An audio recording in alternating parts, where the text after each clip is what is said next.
Hi guys, I hope everyone's having a great evening. I just wanted to make a quick little video, and yes, that is tinsel in my hair. I stuck it in there today. Today would have been my 20th wedding anniversary if I weren't getting divorced, but so to cheer myself up, I put tinsel in my hair. So, not that I wouldn't put tinsel in my hair anyway, but anyhow,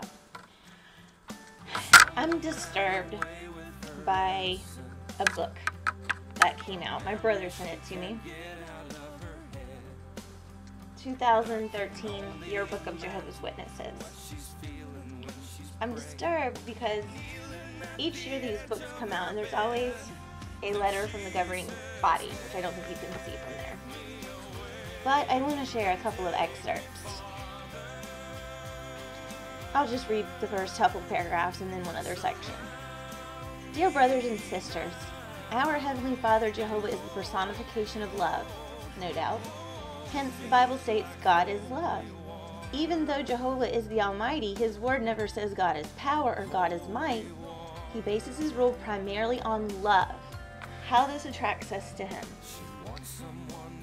Here's the interesting part. Happily, Jehovah does not force us to serve Him. He is not a dictator. He wants us to serve Him out of love from our heart. When we do this, we show that we want His rulership because we believe that the way He rules is right and loving. This has been evident from the beginning of human history. No, that's true. Jehovah doesn't force us to serve Him. But how can you say the Watchtower Society doesn't force you to serve them if they tell you that if you disagree with them, and not in my case, I broke some serious rules, but there are some people who have been thrown out simply because they just don't agree. They literally were disfellowshipped or disassociated because they just didn't agree with something. They didn't believe something. And yet it says God doesn't force us to serve Him, and He doesn't. We do serve Him out of love, but that doesn't necessarily mean we serve the Watchtower. And then this paragraph here says, within the Christian congregation, we clearly understand the matter of free will. While elders are authorized to counsel and even to discipline, they do not seek to dominate or control the life or faith of others. The Apostle Paul wrote, 2 Corinthians 1:24, not that we are the masters over your faith, but we are fellow workers for your joy, for it is by your faith that you are standing. When I went to the elders after my very first offense, and granted they felt that I had they said I was on a slippery slope because I had moved into an apartment.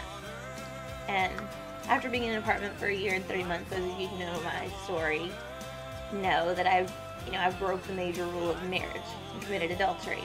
I waited a year and 3 months, and I tried really hard not to do that. Tried to make up with my husband, went to therapy, all kinds of stuff.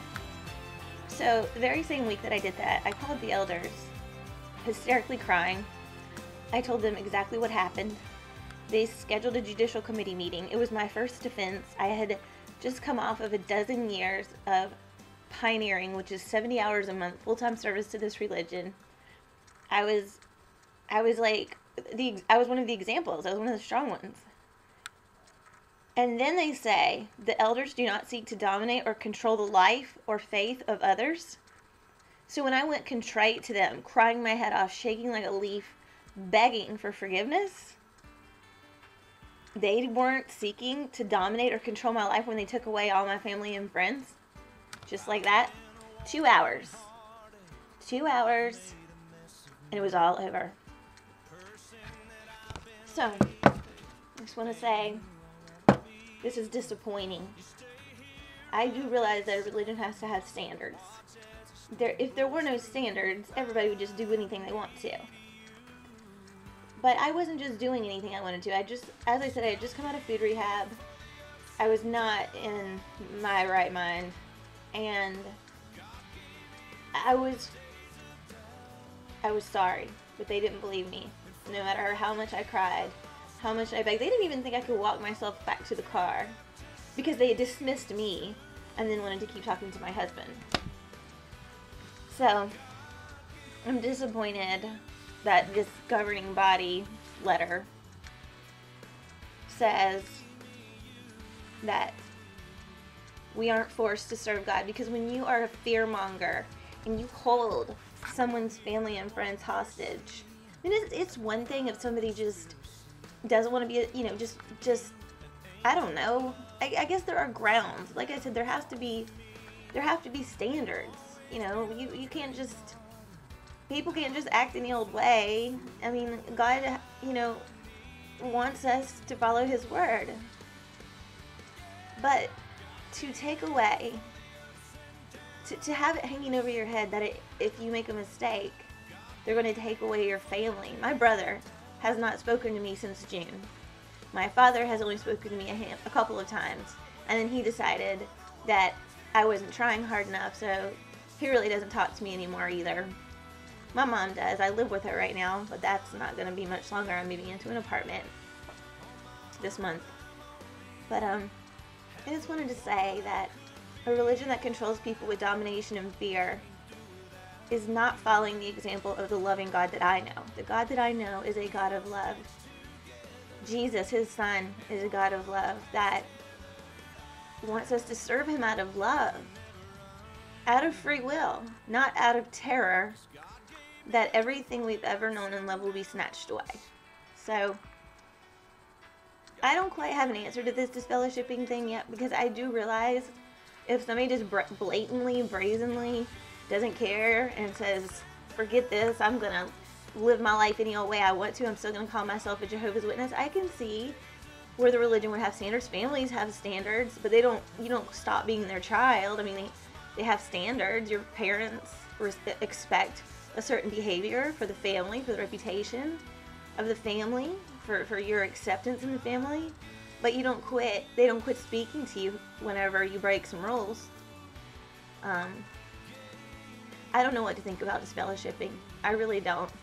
I mean, I think it's the most horrible thing that's ever happened to me, and I know there are other people out there who feel very damaged by this, but I'm going to stop rambling now.